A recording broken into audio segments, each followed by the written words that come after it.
Hi guys, welcome back to Mix Asian Food. Today we're going to cook fried tofu with special soy sauce. First, we need to cut the tofu in half and then make a cross mark in the center. This is to make sure that the tofu will be fried in and out. Then chop the garlic, onion, chili pepper, and calamansi.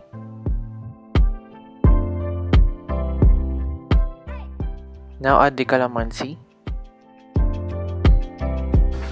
Add ground black pepper, salt, add the soy sauce,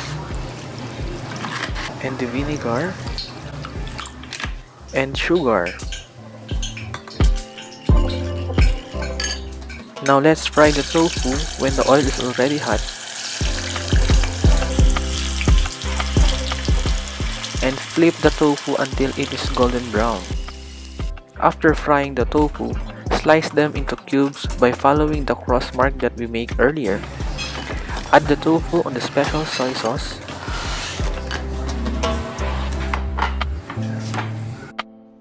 And keep mixing.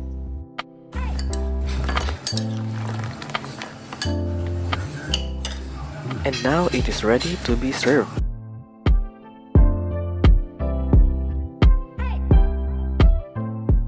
Thank you for watching and please hit the like button and subscribe. Bye bye.